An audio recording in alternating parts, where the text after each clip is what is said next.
गणेश जी की प्रियता है दुर्वा। क्या प्रियता है? दुर्वा। कितनी दुर्वा गणेश जी को समर्पित करी जाती है? मात्र 5। कितनी? आज के जमाने में लोग गट्ठा बनाकर चढ़ा दें, वो अपनी जगह पर है। 5 दुर्वा पंचम इंद्रियों को वश में करने के लिए और भगवान के 5 जो स्वरूप हैं उनको अपने भीतर उतारने के लिए पंच दुर्वा। और दुर्वा में भी 3 गांठ। जब दुर्वा समर्पित करी जाती है तो उसमें नीचे दुर्वा की डंडी पर गांठ रहती है। 3 छोटी छोटी गांठें होना चाहिए। कितनी गांठ? जो भगवान को समर्पित करी जाए। जिसके घर में संपदा की कमी पड़ती हो, बीमारियां ज्यादा फैल रही हो, बहुत कष्ट हो महाराज, बहुत ज्यादा दुखी हो महाराज, कोई काम नहीं बन रहा, बहुत तकलीफ में हो, तो शमी पत्र, शमी की पत्ती, जहां गणेश जी का स्थान है वहां पर 5 शमी पत्र 5 समर्पित करें और शंकर जी के ऊपर 3 शमी पत्र समर्पित करें।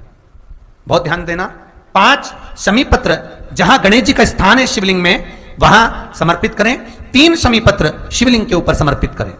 1 शमी पत्र शंकर जी की चौखट पर लेफ्ट भाग में, जाते समय आपका उल्टा हाथ, जब मंदिर से निकलो तो उल्टे हाथ पर लेफ्ट भाग में शंकर जी की चौखट पर समर्पित करें 1 शमी पत्र। और महाराज घी का दिया जहां लेफ्ट भाग में आपने शमी पत्र रखा है, मंदिर में ना दिया लगाकर बाहर की ओर जहां शमी पत्र रखा है उसके ठीक साइड में एक घी का दिया लगा दीजिए।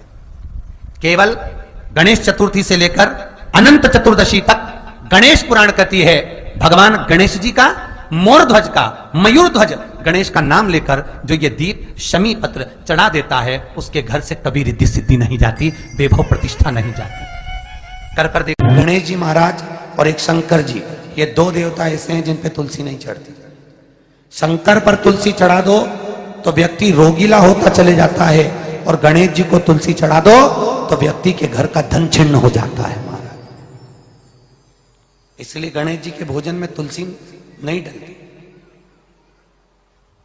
क्योंकि वृंदा देवी ने भगवान शंकर के पुत्र विनायक को देखकर विवाह का प्रस्ताव रखा था, पर गणेश जी महाराज ने कह दिया और तुमने तुलसा भी डाली, तो दोष लगा कि नहीं लगा?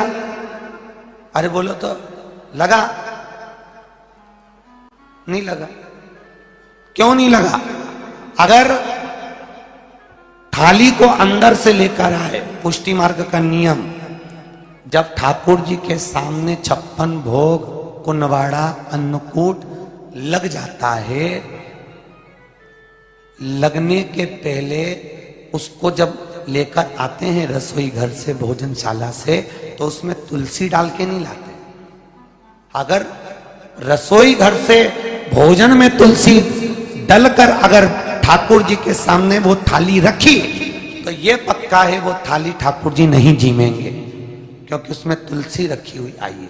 हाँ, जब ठाकुर जी के सामने थाली रखा गई और तुमने थाली रखने के बाद में मंदिर के सामने बैठ के फिर तुलसी डाली तो ठाकुर जी उसको स्वीकार कर लेते हैं। क्यों? क्योंकि 33 करोड़ देवी देवता एक जगह पर विराजमान हैं। जब हम थाली रखते हैं प्रथम देव उस भाग को ग्रहण कर ले। जब तक तुलसी डालते हैं प्रथम देव अपनी दृष्टि हटा लेते हैं। समय होता है, एक टाइम होता है, एक पल होता है, एक घड़ी होती है कि गणेश जी महाराज हमारे घर में आ गए। गणेश जी की सबसे पहली जो आरती हो, उस आरती के समय पर अगर धूप बत्ती जलाई जाए या गोबरी को जलाकर उसमें गूगल छोड़ी जाए और गूगल छोड़ने के बाद गणेश जी का नाम ध्रुम वर्ण कह दिया जाए तो गणेश जी को तुम्हारे घर की पूजा स्वीकार करना पड़ती है। बस वो समय हम जानते, हम तो बस उतना जानते हैं कि शिव महापुराण में लिखा और मुद्गल पुराण में लिखा, गणेश पुराण में लिखा, गणेश जी का एक नाम होता है ध्रुम वर्ण। क्या नाम है? ध्रुम वर्ण गणेश जी का एक नाम होता है। जब हम धूप जलाकर और धूप लगाने के बाद में गणेश जी की सबसे पहली आरती करने के पहले अगर हम सबसे पहली आरती गणेश जी की कर रहे हो, अपने घर में स्थापना कर रहे हो, बिठा रहे हो, और तुम चाहते हो कि गणेश जी मेरे घर में आके मेरी पूजा को स्वीकार करें और जो मांगू मेरा गणेश मुझे दे 10 दिन के अंदर, तो पहला नाम लेकर पुकार लेना ध्रुम वर्ण विनायक, बैठो, बस काम हो गया। वो फिर ही होकर आता। सुंदर जोड़ी थी शंकर और पार्वती की, सही है कि गलत है? कभी नहीं झगड़ते थे, इसलिए पृथ्वी पर ना तो लक्ष्मी जी के व्रत हैं, ना ब्रह्माणी के व्रत हैं, ना इंद्राणी के व्रत हैं। अगर पूरी पृथ्वी पर सबसे ज्यादा व्रत किसके हैं? माता पार्वती। तीज का व्रत किसका? पार्वती का। चतुर्थी का व्रत किसका? पार्वती का। चौथ का व्रत किसका? पार्वती का। छठ का व्रत किसका? पार्वती का। जितने व्रत है सब माता पार्वती। गणेश जी मैया को प्रसन्न करने के लिए अष्ट रूप में धारण करते हैं। 8 रूप भगवान गणेश जी ने धारण किए। एक मयूरेश्वर गणेश, दूसरा सिद्धि विनायक, तीसरा बल्लालेश्वर, फिर वरद विनायक, फिर चिंतामणि, फिर गिरजात्मज, फिर भगवान गणेश विघ्नेश्वर अष्ट विनायक, फिर महागणपति। ऐसे गणेश जी के अष्ट नाम हुए। उस समय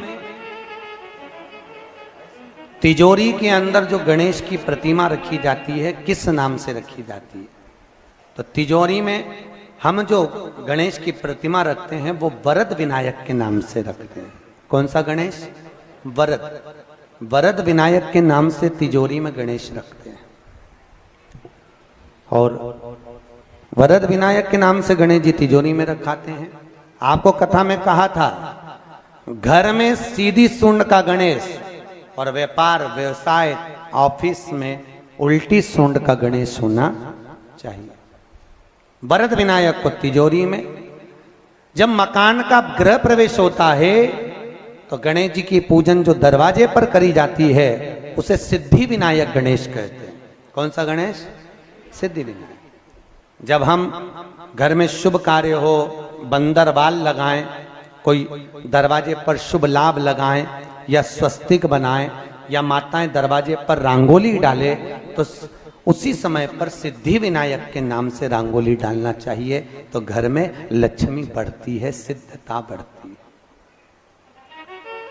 याद रखिए, कभी भी गणेश जी को, मिट्टी के गणेश जी लाते हो भादो महीने में, तो विसर्जन करो तो विसर्जन के समय पर 2 बिंदी, एक कंकु की एक हल्दी की, दीवार पर जरूर लगा देना चाहिए। क्यों? क्योंकि गणेश जी हमारे यहाँ आते हैं तो रिद्धि सिद्धि के साथ आते हैं, पर जब गणेश जी जाते हैं अगर हम बिंदी नहीं लगाते हैं तो गणेश जी अपनी रिद्धि सिद्धि को साथ में लेकर चले जाते हैं। पति के साथ पत्नी वापिस चली जाती है। जब हम बिंदी लगाते हैं तो उसका मतलब होता है कि हमारे घर की बहू हमारे घर में रहे, बेटा भले भ्रमण के लिए जाए। तो गणेश जी जाते हैं, रिद्धि सिद्धि घर में रह जाती है। इसलिए रिद्धि सिद्धि को घर में रखने के लिए 2 बिंदी लगाना चाहिए, एक कुंकू की, एक हल्दी। रिद्धि सिद्धि। गणेश जी की प्रियता है दुर्वा। क्या प्रियता है? दुर्वा। कितनी दुर्वा गणेश जी को समर्पित करी जाती है? मात्र 5। कितनी? आज के जमाने में लोग गट्ठा बनाकर चढ़ा दें, वो अपनी जगह पर 5 दुर्वा पंचम इंद्रियों को वश में करने के लिए और भगवान के 5 जो स्वरूप हैं उनको अपने भीतर उतारने के लिए 5 दुर्वा। और दुर्वा में भी 3 गांठ। जब दुर्वा समर्पित करी जाती है तो उसमें नीचे दुर्वा की डंडी पर गांठ रहती है, 3 छोटी छोटी गांठें होना चाहिए। चतुर्थी का जो व्रत करने वाली होती हैं, जो चतुर्थी का पूजन करने वाली होती हैं, उनके भीतर का एक भाव होता है कि जैसे ही शाम का समय आए चंद्रदेव का पूजन करें। चंद्र जब प्रकट हो जाए, कलश भर लिया, उसके नीचे आखा दाना रख दिया, चावल गेहूं जो भी आप रखते हो पूजन के लिए, ऊपर पात्र आदि रख दिया, जलाशय, फिर अपन ने घी का दिया लगाकर पूजन भी कर ली। तो जो चतुर्थी का पूजन करने वाली होती हैं, जो चतुर्थी का नियम व्रत धारण करने वाली होती हैं, बड़ी बड़ी चतुर्थियां करती हैं या उसका नियम धारण करती हैं, तो चतुर्थी का जो पूजन करती है वो किस चीज के लिए होता है? केवल संतान, पुत्र, परिवार, हमारा कुटुंब, हम जिस कुल में हैं, हमारा कुल वैभव की ओर बढ़े, संपदा की ओर बढ़े और उसकी आयु बढ़े, उसकी आयु बढ़े, वैभव बढ़े। बहुत ध्यान दीजिएगा महाराज। चतुर्थी की पूजन में जो आप आखा दाना रखते हो, गेहूं वगैरह कुछ भी जो रखते हो, उसकी बड़ी महत्वता होती है महाराज। यहां तक कहा गया है, चतुर्थी की कथा तो आप लोग पढ़ते होंगे, जो लोग पढ़ते हैं उनको मालूम होगा। चतुर्थी की कथा में लिखा है चौथ माता के व्रत में वर्णन किया गया है कि वो आखा दाना जो रखा जाता है, मान लो कोई जरूरी काम होता है तभी आखा दाना को रखा जाता है, संभाल के रखते हैं कि हम इस काम के लिए जा रहे हैं और हमारा ये कार्य सफल होना चाहिए। तो जिसने चतुर्थी का व्रत करा है, जिसने चंद्रदेव का पूजन करा, चतुर्थी का व्रत करा, वो गणेश जी से विनती करके वहां से 2-4 आखा दाना उठा ले, और जो व्यक्ति का काम अटक रहा है अपने ही घर का, पर दूसरे कुल को नहीं देना, अपने ही कुल के अंतर्गत जो काम अटक रहा है उसकी जेब में, उसके पल्लू में उस चीज को रख दिया जाए। तो चतुर्थी जो अगली आती है, जैसे आप महीने की करते हो तो महीने की, और आप जैसे करते हो कि 4 अलग बड़ी बड़ी चतुर्थी करते हो तो उसके अनुसार आपका कार्य सिद्ध होता ही है। उस आखे दाने का इतना महत्व होता है क्योंकि चतुर्थी का व्रत करने वाली माता जब व्रत करती है तो स्वयं चतुर्थी की कथा में लिखा हुआ है कि पार्वती जी गणेश जी से चतुर्थी की कथा बचवाती। चतुर्थी की कथा बाची किसने थी? स्वयं गणेश जी महाराज ने। और सुनी किसने थी? माता पार्वती। बाचने वाले गणेश जी थे, सुनने वाली माता पार्वती थी। तो चतुर्थी की कथा जब होती है तो उसको स्वयं गणेश जी बाच रहे हैं। तो व्रत कौन सुन रही है? माता पार्वती। और आपने जो आखा दाना लिया वो गणेश जी के भाव से लिया, गणेश जी से निवेदन करके, विनय करके, प्रार्थना कर उसको प्राप्त किया। जितने आस्था चैनल पर कथा सुन रहे हो, जितने फेसबुक और यूट्यूब पर सुन रहे हो, और जितने इस छत्तीसगढ़ की पावन धरा पर बैठकर सुन रहे हो, बहुत सावधानी से सुनना। एक छोटा सा कपूर का टुकड़ा जब आरती में जलाया जाता है तो ये कपूर क्यों जलाते हैं? इस कपूर का महत्व क्या है? इस कपूर का कारण क्या है? ये कपूर है कौन जिसको हम आरती में जलाते हैं? क्या जरूरत है इस कपूर को आरती में जलाने की? क्या जरूरत है इसको यज्ञशाला में जलाने की? क्या जरूरत है इस कपूर को पूजन में जलाने की? स्वयं गुरु बाबा कहते हैं यदि कोई आरती में, पूजन में, घर में एक कपूर का टुकड़ा आरती के बाद में जब समर्पित करेगा तो उसको अश्वमेध यज्ञ का पुण्य प्राप्त हो जाएगा। अश्वमेध यज्ञ के पुण्य को पाने के लिए कपूर का टुकड़ा आज भी आरती में जलाया जाए। एक कपूर का टुकड़ा सुख का, इसीलिए हमारे यहाँ शास्त्र कहता है महाराज, जब आपको घर में अगर ऐसा लगने लगे कि 15 दिन से बहुत बेचैनी है, बहुत दुख तकलीफ लग रही है, कोई ना कोई बीमार पड़ रहा है, कुछ ना कुछ तकलीफें लग रही है, तो एक पीपल का पत्ता ले लो, उसके ऊपर एक कपूर का टुकड़ा ले लो, सारे घर में घुमाकर उसको दरवाजे के बीच मध्य में जलाकर रख दीजिए। थोड़ी सी जगह 20 से 25 मिनट के अंदर मकान में एनर्जी वापिस आ जाएगी, उस भवन में एनर्जी वापिस प्राप्त हो जाएगी। 20 से 25 मिनट के अंदर एनर्जी वापिस। लग रहा है कि यहाँ नेगेटिव है तो उसको पॉजिटिव बनाया जा सकता है। रात को 12 बजे शंकर जी के मंदिर में शिवलिंग पर चढ़ी हुई बेलपत्री को उठाकर शंकर मंदिर का शिखर देखकर चबा चबा कर खा लीजिए।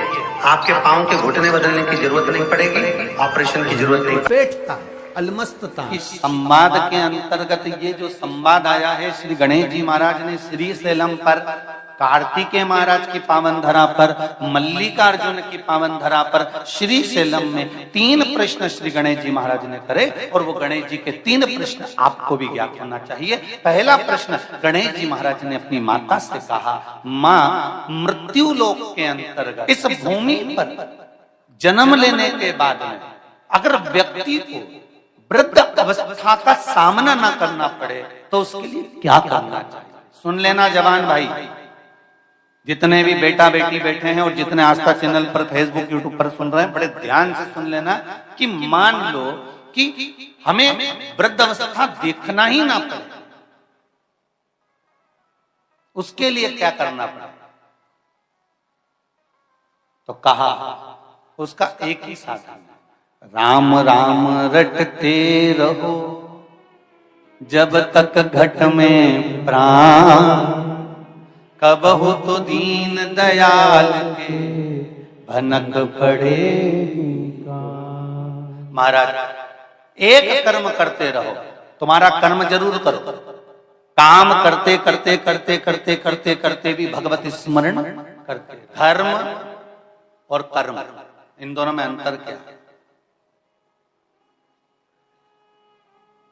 बोलो रे, जल्दी जल्दी बोलिए।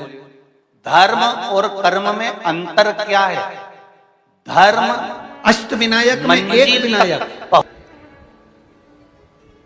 सबसे प्रबल विनायक, अष्ट विनायक में सबसे प्रबल।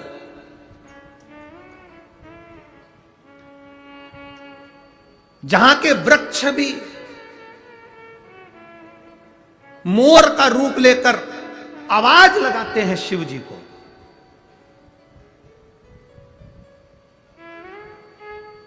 जहां की नदी